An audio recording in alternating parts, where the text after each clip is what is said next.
اللهم صل على سيدنا محمد وعلى آل سيدنا محمد. أعوذ بالله من الشيطان الرجيم. بسم الله الرحمن الرحيم.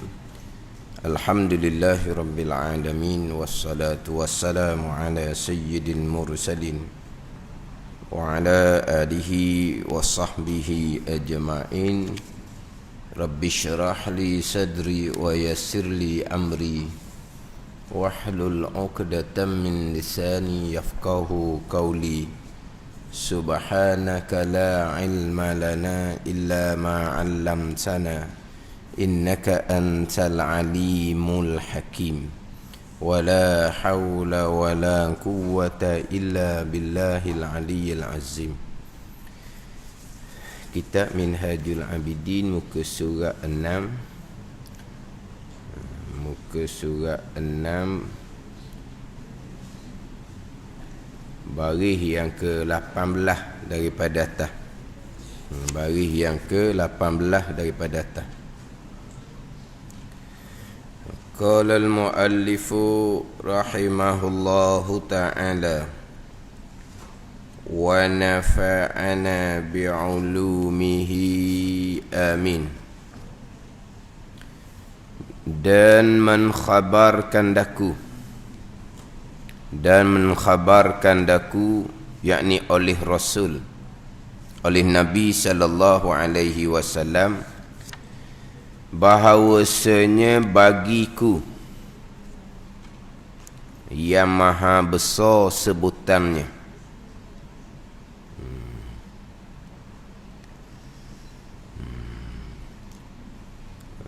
bagiku yang maha besar sebutannya, Tuhan yang amat kuasa, lagi aliman, lagi hayyan. Dia Tuhan tu seeloknya letak selepas daripada bagiku. Bahawasanya bagiku Tuhan yang maha besar sebutannya, yang amat kuasa. Anak gitu. Arab dia wa akhbarani, dan mengkhabarkan oleh bagiku, bi anna li, dengan bahawa sesungguhnya bagiku Rabban, Tuhan, jalla zikruh, yang besar sebutannya, yang maha besar sebutannya, qadiran, yang amat kuasa, hayyan, lagi hidup. Dia nak situ. Tuhan tu bubuh sebelum daripada yang maha besar sebutannya.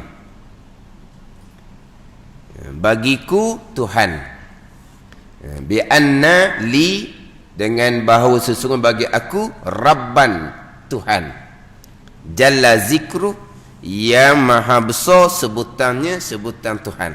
Itu yang amat kuasa, lagi aliman, lagi hayyan, lagi mutakalliman. Dan mengkhabarkan akan daku, ni atas pada kata membangkitkan akan daku oleh Allah subhanahu wa ta'ala akan pesuruh, akan Rasul. Allah subhanahu wa ta'ala yang mengurniakan bagai-bagai nikmat. Allah subhanahu wa ta'ala yang melepaskan kita daripada bagai-bagai kemudaratan. Kemudian Tuhan yang memberikan bagai-bagai nikmat ni menuntut akan daku bahawa aku mensyukur akan Tuhan yang mengurniakan bagai-bagai nikmat. Tuhan memerintah akan daku beribadah akan dia, akan Tuhan yang mengurniakan bagai-bagai nikmat. Ini sambungan daripada khatrah samawiyah, lintasan keinsafan daripada Allah subhanahu wa ta'ala. Apabila Allah Ta'ala campur keinsafan ke atas hati kita, perkara yang pertama-tama yang kita nak kena ingat adalah berkaitan dengan nikmat-nikmat yang ada pada kita ni, nikmat hidup, nikmat kuasa, tenaga, nikmat akal, nikmat boleh berkata-kata, boleh mendengar. Itu semua nikmat tu datang daripada Tuhan. yang mengurniakan bagai-bagai nikmat. Itu permulaan dalam kitab Minhajul Abidin selepas daripada dibicarakan berkaitan dengan keinsafan. Mari keinsafan yang pertama kita kena fikir berkaitan dengan Tuhan Allah Subhanahu wa taala. Kemudian Tuhan Allah Subhanahu wa taala ni pula membangkitkan akan daku, akan rasul, akan pesuruh yang dikuat akan dia akan rasul dengan mukjizat yang mencari akan adah, yang melemahkan akan manusia. Jadi Allah Ta'ala lantik rasul, Allah Ta'ala utuskan rasul, rasul yang dikuatkan dengan mukjizat. Mukjizat ni perkara yang mencari adah, yang zahir pada tangan rasul. Mukjizat perkara yang mencari adah, yang zahir pada tangan rasul. Bukan rasul yang menjadikan mukjizat, bukan. Perkara yang mencari adah adalah datang daripada perbuatan Allah Subhanahu wa taala, sebagaimana yang berlaku kepada kita sepanjang masa ni perkara yang sebagaimana adah kebiasaan perbuatan Allah, perkara yang mencari adah kita panggil luar biasa lah. Hak berlaku di kita ni perkara adah yang biasa-biasa. Mukjizat ni perkara yang menyalahi adah, dia panggil perkara yang mencari adah, perkara yang luar biasa, perkara yang pelik, perkara yang berlaku kebiasaan kepada kita ni perbuatan Allah, perkara yang berlaku luar biasa mencari adah, mukjizat pun perbuatan Allah Subhanahu wa taala. Tapi mukjizat ni zahir pada tangan rasul, sebagaimana karamah zahir pada tangan aulia. Mukjizat zahir pada tangan rasul, karamah zahir pada tangan aulia. Bukan aulia yang memberi bekah, bukan. Jadi sebagaimana rasul pun sama, bukan rasul yang memberi bekah. Pegangan kita tetap adalah makhluk tak beri bekah sama sekali. Makhluk tidak ada sebarang perbuatan, walaupun makhluk tu adalah rasul, walaupun makhluk tu adalah malaikah sebesar-besar makhluk Allah Subhanahu wa taala. Malaikah sekalipun apa yang berlaku kesemuanya adalah perbuatan Allah Subhanahu wa taala. Makhluk tak beri bekah sama sekali. Makhluk termasuk malaikah. Ke malaikah ni khaliq. Khaliq hanyalah Allah Subhanahu wa ta'ala. Hal min khaliqin ghairullah, ada ke khaliq selain Allah? Tidak ada. Khaliq hanyalah Allah Subhanahu wa ta'ala. Jadi malaikah bukan khaliq, malaikah adalah makhluk yang dijadikan oleh Allah Subhanahu wa ta'ala. Maka pegangan kita tetap dah makhluk tak beri bekah sama sekali. Wa imma makhluk tu malaikah, wa imma makhluk tu rasul. Malaikah ke rasul ke makhluk, makhluk tak beri bekah sama sekali. Ini pegangan kita lah. Itu tetap dah. Yang kita duk cerita tugas malaikah. Malaikah menurunkan rezeki, malaikah meniupkan roh, malaikah yang mencabut roh. Itu hanya tugas zahir sahaja. Tapi hakikinya Ar-Razzaq adalah Allah Subhanahu wa ta'ala. Allah lah wa yarzuqu man yasha. Allah Ta'ala yang rezeki akan sesiapa yang Allah Ta'ala kehendak. Bukan malaikah yang menurunkan rezeki, bukan malaikah yang menghidupkan, bukan malaikah yang mematikan. Kita baca lepas sembahyang tu kan, yuhyi wa yumit wa huwa ala kulli syai'in qadir. Yuhyi wa yumit, menghidup oleh Allah, wa yumit, dan memati oleh Allah, wa huwa ala kulli syai'in qadir. Allah Ta'ala atas tiap sesuatu amat kuasa. Semua yang berlaku datang daripada kekuasaan Allah Subhanahu wa Ta'ala. Tapi cerita tugas malaikah Israel yang mencabutnya, yang mencabut roh. Kul yatawaffakum malakul mautil ladzi wukila bikum tu. Surah Sejadah tu lah. Kul yatawaffakum malakul mautil ladzi wukila bikum. Ayat tu menceritakan Israel lah yang mematikan. Itu tugas zahir. Hakikinya Allahu yatawaffal anfusa hina mautiha. Allah lah yang menyempurnakan nyawa-nyawa bila sampai masa dia. Allah yang matikan, itu hakiki dia. Malaikat yang cabut nyawa, malaikat yang mematikan, itu hanya tugas zahir. Tapi hakiki pegangan makhluk tak bekas sama sekali. Allah Ta'ala lah yuhyi wa yumit wa huwa ala kulli syai'in qadir. Jadi malaikat ke rasul ke makhluk tidak ada sebarang perbuatan. Semua perbuatan yang berlaku adalah datang daripada perbuatan Allah Subhanahu wa taala yang qadir, yang amat kuasa. Sirah mubalaghah, qadir, yang amat kuasa. Itu terjemahan kitanya, yang amat kuasa. Macam dalam kitab Minhaj ni, yang amat kuasa. Mana apa yang amat kuasa? Kesemuanya datang daripada kekuasaan Allah Subhanahu wa ta'ala. Jadi mukjizat ni perkara yang mencari adah yang zahir pada tangan Rasul, yang mana untuk mengkuatkan dakwaan, pengakuan Rasul adalah utusan Allah Subhanahu wa ta'ala, dikuatkan dengan mukjizat.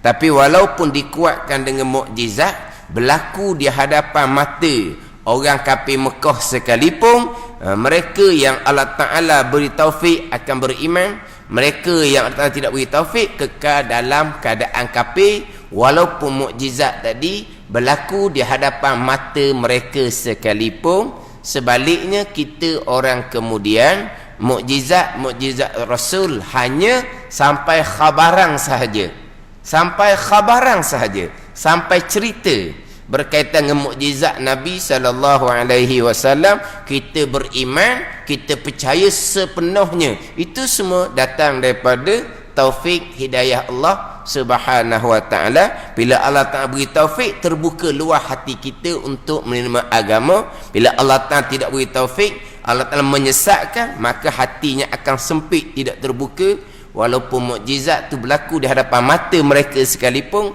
orang kafir Mekah tetap tidak beriman dengan Nabi SAW.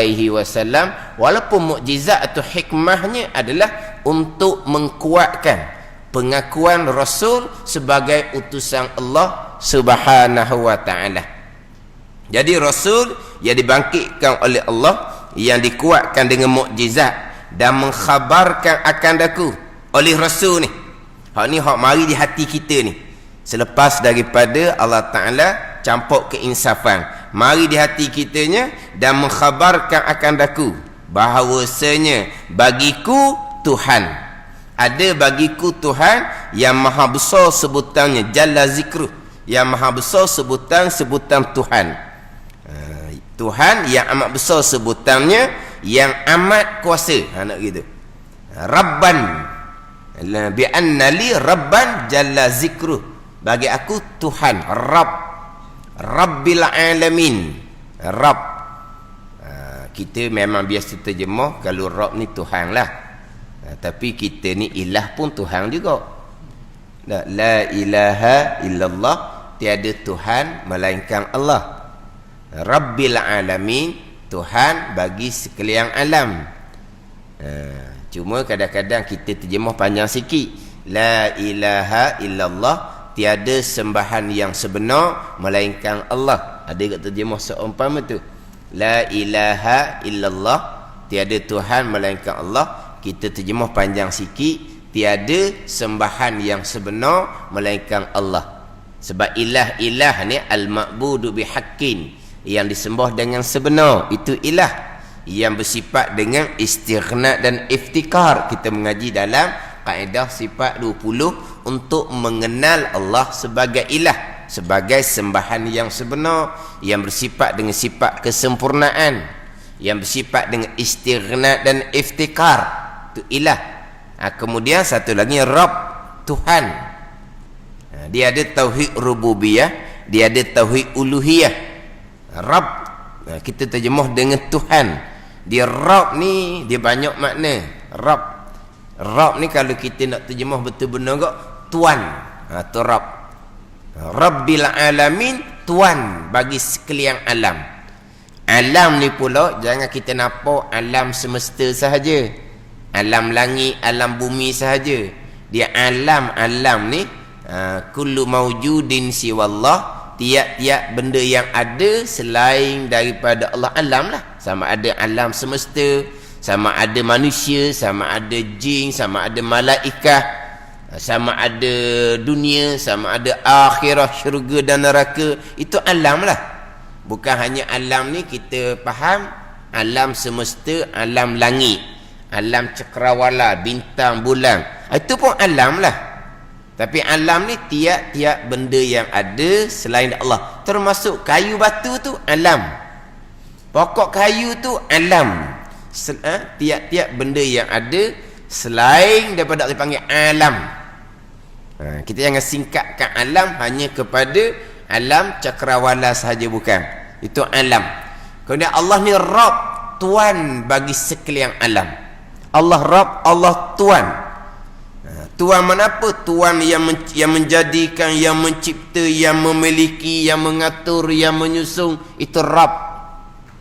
Yang mana asas kepada tauhid rububiyah adalah mengesakan Allah pada perbuatan. Itu asas kepada tauhid rububiyah, mengesakan Allah pada perbuatan.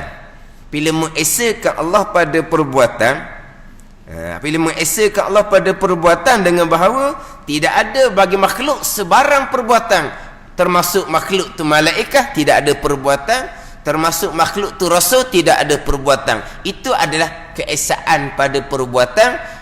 Yang berlaku di malaikat perbuatan Allah, yang berlaku di rasul perbuatan Allah, yang berlaku pada sekalian makhluk ni perbuatan Allah. Itu Rabb. Asasnya mengesakan Allah pada perbuatan. Kita biasa sebutlah mengesakan Allah pada zat, mengesakan Allah pada sifat, mengesakan Allah pada perbuatan.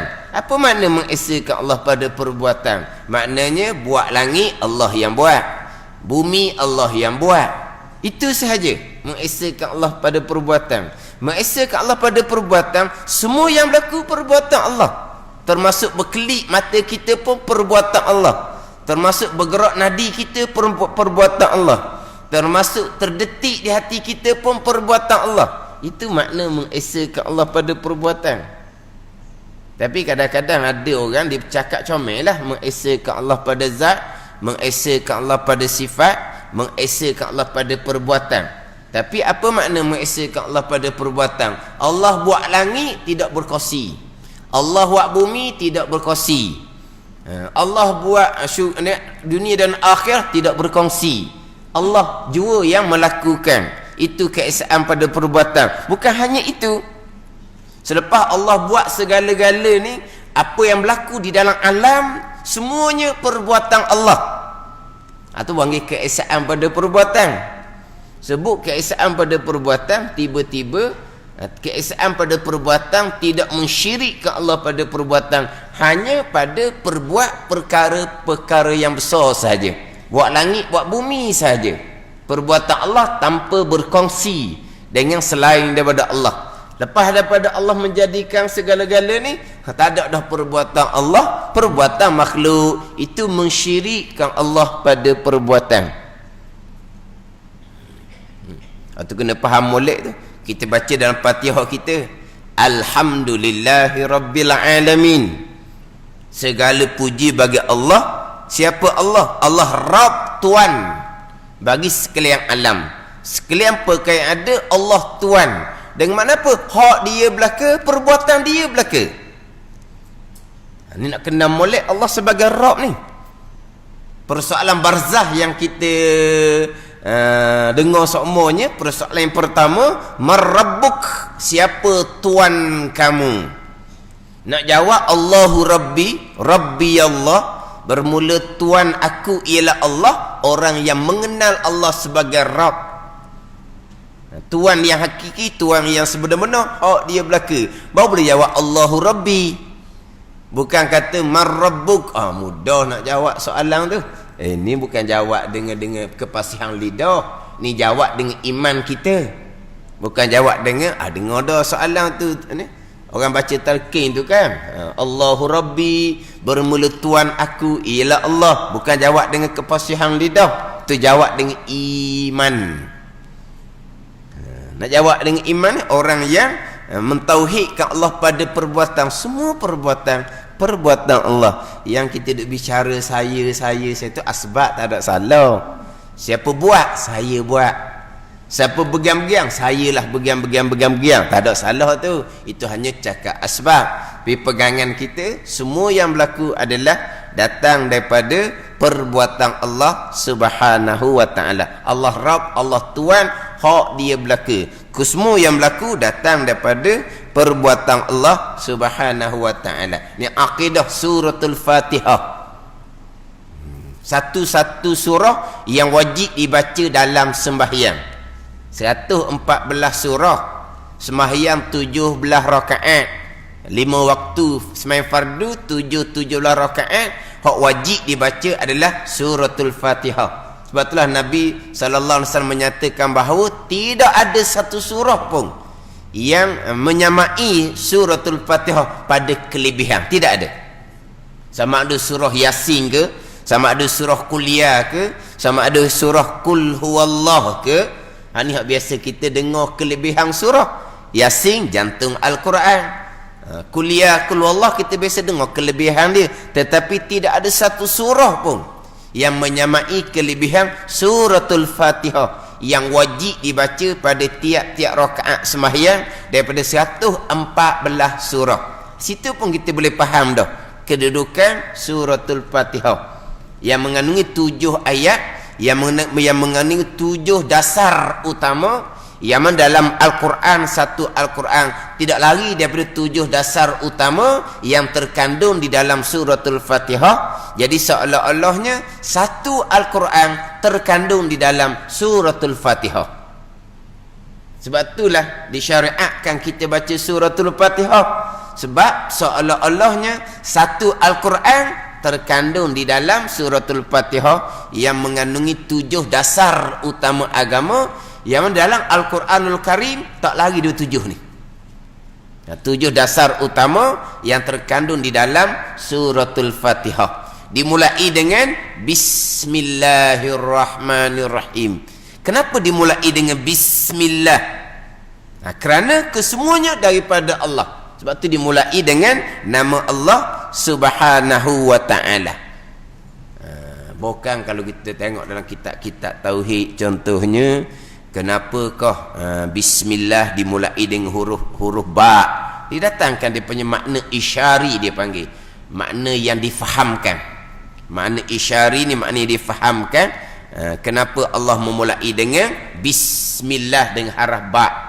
Maksudnya apa tu? Bikana makana wa biyakunu ma yakun. Dengan sebab akulah Allah Ta'ala mengatakan telah ada barang yang ada, dan dengan sebab akulah Allah Ta'ala mengatakan bahawa lagi akan ada barang yang lagi akan ada. Makna barang yang telah berlaku, barang yang lagi akan berlaku, semuanya datang daripada Allah Subhanahu wa ta'ala.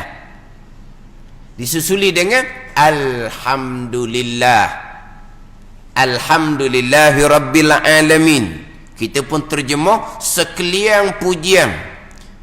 Lillah makna tertentu bagi Allah, milik bagi Allah. Kenapa sekalian pujian tertentu bagi Allah? Sebab hak Allah Ta'ala belaka. Siapa Allah yang mana sekalian pujian dah tertentu baginya, sekalian pujian ini milik baginya.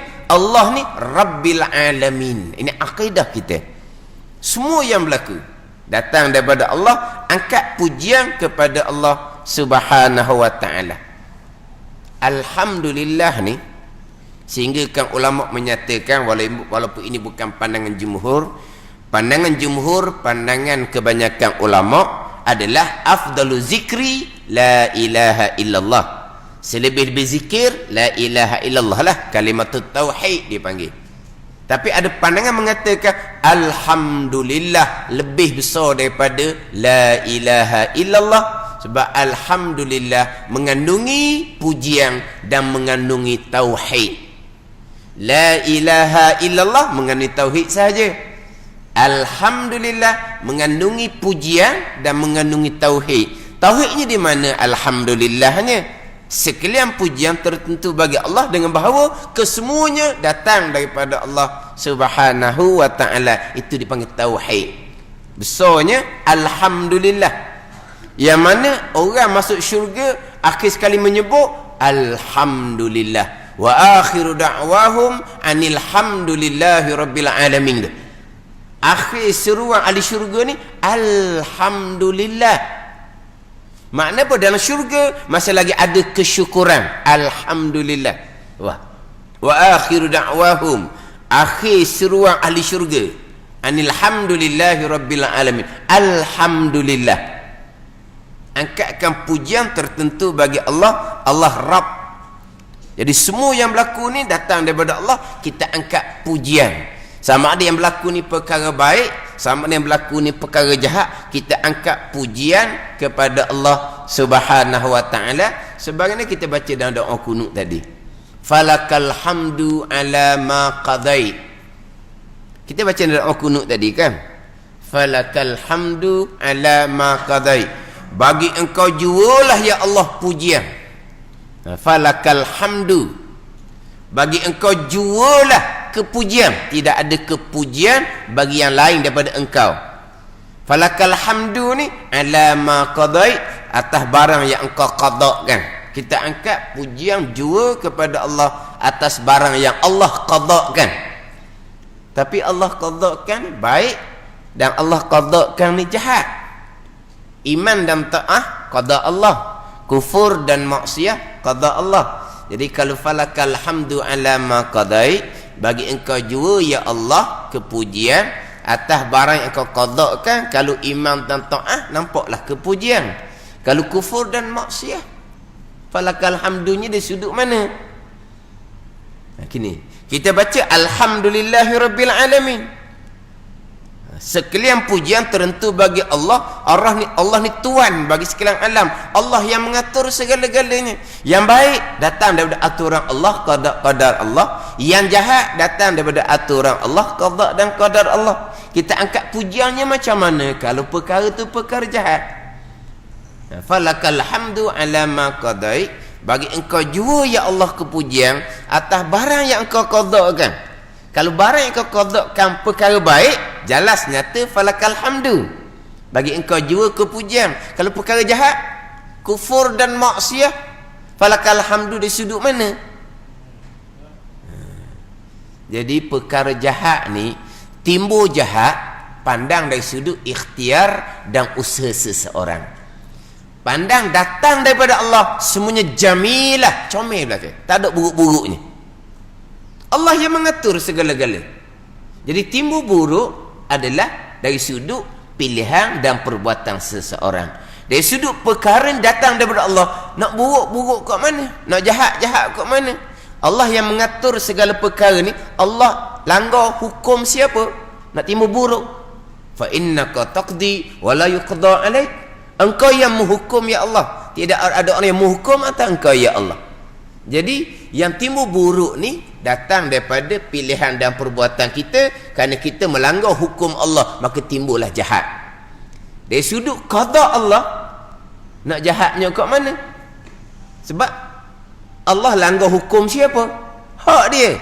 Jadi pandang dari sudut datang dari Allah, semuanya jamilah, comel belaka. Atu falakal hamdu ala ma qadait. Dari sudut perkara jahat, kira datang daripada ikhtiar dan usaha seseorang. Walaupun hakikinya ikhtiar usaha seseorang tetap qada dan qadar Allah Subhanahu wa ta'ala. Dia setakat tu je. Tapi ni kena kita atur molek ni. Jangan kita terlajak pula. Orang mencuri, pandang datang daripada Allah, comel dia kata. Orang derhaka pada ibu bapa, pandang datang dari Allah, comel dia kata. Ikhtiar usaha nak letak di mana? Kita ahli sunnah. Orang mencuri, jangan pandang pada pencuri, pandang kepada Allah yang mengatur. Semuanya baik belaka. Tak ada syariat lah jawapan dia. Anak yang derhaka pada ibu bapa, jangan pandang kepada anak, pandang kepada yang mengatur. Siapa yang mengatur? Derhaka tadi itu kepada ibu bapa, Allah yang mengatur. Pandang kepada Allah yang mengatur, semuanya baik belaka. Ikhtiar usaha di mana nak letak? Ikhtiar usaha pencuri nak letak di mana? Ikhtiar usaha anak derhaka nak letak di mana? Kita ahli sunnah wal jamaah wajib berpegang di akidah. Kita ada pilihan dan perbuatan. tidak berpegang kita ada pilihan dan perbuatan, tidak berpegang dengan akidah suratul Fatihah, iyyaka na'budu wa iyyaka nasta'in. Akadika ni kami yang sembah, kami. Akadika ya Allah, kami yang minta pertolongan, kami. Maka kita wajib berpegang kami ada pilihan dan perbuatan. Tidak berpegang kami ada pilihan dan perbuatan, tidak berpegang dengan suratul Fatihah. Dia panggil suratul asas. Di Fatihah ni ada 10 nama. Di antara namanya suratul asas, menjadi asas agama. Kalau kita tidak berpegang hamba ada pilihan dan perbuatan, terpesong itu Jabariyah. Itu akidah yang sesat, yang tidak berpegang dengan akidah suratul Fatihah. Walaupun pada hakikatnya ikhtiar dan usaha kita pun adalah datang daripada Allah sebagai Rabb, sebagai Tuan. Tapi macam umpama tadi itu akhirnya boleh bawa kepada menafikan syariat Allah Subhanahu wa taala. Sebab itulah Jabariyah akhirnya akan terundur kepada kapi zindik, kapi yang menafikan syariat. Orang yang mencuri pandang daripada Allah, tak ada salah-salahnya. Mana hukum syariat?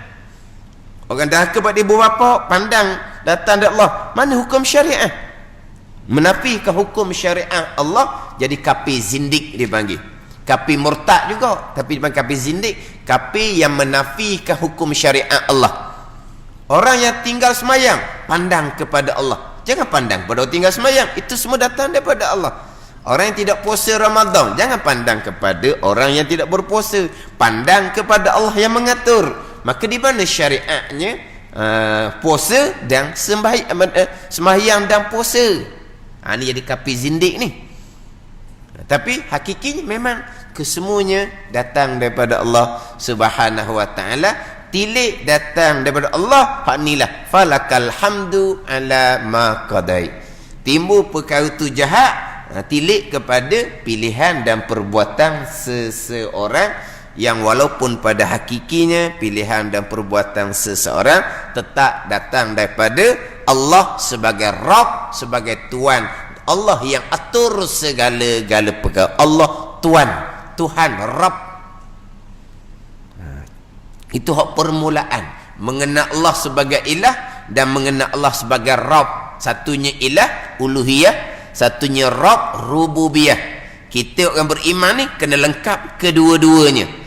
Barulah sah iman kita apabila lengkap rububiyah dan juga uluhiyah. Barulah sah kita sebagai orang yang mukmin. Itu kalau kita nak bicara berkaitan dengan Rabb. Jadi Mazalim membicarakan mula-mulanya, mengkhabarkan akan aku bahawa bagi aku ada Rabb, ada Tuan yang maha besar sebutannya Tuan. Walaupun kita terjemah dengan Tuhan, terjemahlah Tuhan pun tak ada apa-apa pun. Ilah kita terjemah dengan Tuhan, ilah Rabb kita terjemah dengan Tuhan, tak ada salah. Tapi kena bezalah dua tu. Ilah sembahan yang sebenar, al-ma'budu bihaqqin, yang bersifat dengan sifat istighna dan iftikar. Rabb ni Tuan yang hakiki, yang mengatur, yang menyusun, yang segala-gala. Yang zahir berlaku ni hanyalah lakonan sahaja, semuanya datang daripada Allah Subhanahu wa taala. Tapi kita kena jaga moleklah. Iyyaka na'budu wa iyyaka nasta'in. Kita wajib berpegang kita ada pilihan dan perbuatan, tapi pilihan dan perbuatan kita tetap dipanggil marbub kepada Allah sebagai Rabb, Rabbil Alamin. Jadi ikhtiar usaha kita pun dipanggil alam juga. Jadi maknanya ikhtiar usaha kita marbub kepada Allah, yang diatur oleh Allah, yang disusun oleh Allah, yang dijadikan oleh Allah. Bukan pilihan dan perbuatan kita, dijadikan oleh Allah. Terdetik di hati pun makhluk Allah, bukan kata pilihan hati. Bukan kata usaha kita, perbuatan Allah. Berkelip mata pun perbuatan Allah Subhanahu wa taala. Sebab tu dalam kitab Minhajul Abidin bicara bab tauhid, apa yang berlaku di langit, apa yang berlaku di bumi, walaupun hanya terlintas di hati, walaupun hanya berkelip mata memandang, kesemuanya adalah datang daripada qada dan qadar Allah Subhanahu wa taala. Jadi kalau terdetik di hati pun datang daripada Allah, pilihan hati pun Allah Ta'ala jugalah. Kalau kata berkelip mata tu perbuatan Allah, dia ni usaha kita pun perbuatan Allah, sekalian perbuatan Allah, keesaan pada perbuatan makhluk tidak ada perbuatan sama sekali, walaupun makhluk tu malaikah, walaupun makhluk tu rasul sekalipun. Kemudian Tuhan-Tuhan ni yang amat kuasa, yang amat kuasa. Wa huwa ala kulli syai'in qadir, yang kita baca selepas daripada sembahyang tu kan, la ilaha illallah wahdahu la syarikalah lahul mulku wa lahul hamdu yuhyi wa yumit wa huwa ala kulli syai'in qadir. Dimulai dengan la ilaha illallah wahdahu la syarikalah. Di situ 3 keesaan. Yang pertama, la ilaha illallah, Allah jua Tuhan. Wahdahu, hal keadaan Allah jua Tuhan esa. La syarikalah, tiada sekutu bagi Allah. Di situ ada 3 keesaan. Keesaan pada zat, keesaan pada sifat, keesaan pada perbuatan. Di hujungnya wa huwa ala kulli syai'in qadir, dan ia atas tiap suatu amat kuasa. Mana apa? Kesemuanya datang daripada kekuasaan Allah Subhanahu wa taala. Lagi aliman, Tuhan yang bersifat dengan sifat ilmu, yang mengetahui segala-gala kepada azal. Lagi hayyan, lagi Tuhan yang bersifat dengan hayah. Lagi mutakalliman, Tuhan yang bersifat dengan sifat kalam, yang menyuruh ia dan menegur, yang menyuruh ia akan daku dengan ma'ruf, yakni dengan ta'ah dan ibadah, dan menegur, yakni menegur ia akan daku daripada perkara yang fahsyak dan mungkar. Jadi Nabi mengkhabarkan bahawa bagi aku Tuhan yang menyuruh akan daku dengan perkara yang ma'ruf, ta'ah dan ibadah, dan menegur, Tuhan yang menegur akan daku daripada perkara yang fahsyak dan mungkar, dan bahawasanya ia Tuhan amat kuasa atas bahawa diseksa atas daku jika aku maksiat akan dia akan Tuhan, dan memberi pahala jika aku ta'ah akan dia. Jadi pergi kepada Allah, menyuruh melakukan ketaatan, Allah melarang daripada melakukan perkara mungkar. Allah kuasa menyeksa jikalau aku ni derhaka. Allah Ta'ala memberi pahala jika aku ta'ah. Bicara suruhan Allah, larangan Allah, selepas bicara mengenal Allah terlebih dahulu. Barulah bicara Allah yang menyuruh akan daku melakukan perkara ma'ruf, ta'ah dan ibadah, dan Allah yang menegur akan daku daripada perkara fahsyat dan mungkar. Tapi bicara suruhan Allah dan larangan Allah, bicara selepas daripada mengenal Allah sebagai Rabb, sebagai Tuan yang amat kuasa. Sebab itulah dalam ayat Al-Quran Allah Ta'ala berfirman, innal ladzina qalu rabbunallah summa istaqamu fala khaufun alaihim walahum yahzanun. Sesungguhnya mereka yang berkata rabbunallah, bermula Rabb kami ialah Allah, kemudian summa istaqamu, kemudian istiqamah atas suruhan Allah zahir dan batin, dan istiqamah meninggalkan tegahan Allah zahir dan batin. Tapi dimulai dengan Rabbunallah, Rabb kami ialah Allah. Barulah summastaqamu, kemudian istiqamah atas mengerjakan suruhan Allah, istiqamah atas meninggalkan tegahan Allah Subhanahu wa taala zahir dan batin. Suruhan Allah ni zahir dan batin. Suruhan Allah sembahyang, suruhan Allah puasa, suruhan Allah taubat, tu batin. Ikhlas, suruhan Allah, tu batin. Syukur, sabar, tawakul, suruhan Allah, itu batin. Jadi istiqamah atas suruhan Allah zahir dan batin baru sebenar. Kalau hanya zahir istiqamah, semayang tak tinggal, puasa tak tinggal, tapi hak batinnya, ikhlasnya macam mana, syukurnya macam mana, sabarnya macam mana, itu dipanggil orang yang berpura-pura menghadap Allah yang khabir, Allah yang mengetahui yang batin sebagaimana Allah mengetahui yang zahir.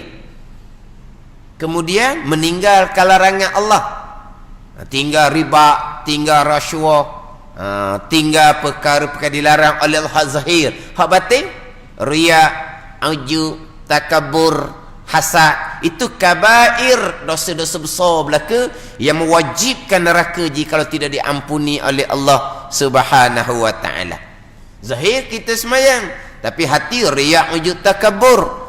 Zahir kita berpuasa, tapi hati riya, ujub, takabur. Ini orang nifak dipanggil. Orang nifak, orang yang berpura-pura menzahirkan ketaatan tetapi menyembunyikan kederhakaan. Dipanggil orang nifak, orang munafik. Tapi munafik i'tiqadi itu lain. Munafik i'tiqadi itu menzahirkan Islam, menyembunyikan kekafiran. Itu Abdullah bin Ubay, itu kafir. Hak ni orang yang beriman, dipanggil nifak amali, bukan nifak pegangan. Abdullah bin Ubay itu kafir, dia menzahirkan Islam di hadapan Nabi, berjemaah di belakang Nabi, tetapi menyembunyikan kafir dia yang sebenar. Hak ni bukan orang kafir, orang beriman. Rabbunallah dah. Tapi istiqamahnya hanya pada hak zahir, tetapi hak batinnya tegahan tidak ditinggalkan. Itu dipanggil nifak, tapi nifak amali. Kerjaan orang-orang pura-pura dia panggil. Kerjaan orang pura-pura. Hak ni jikalau tidak diampuni oleh Allah, neraka Jahannam dah.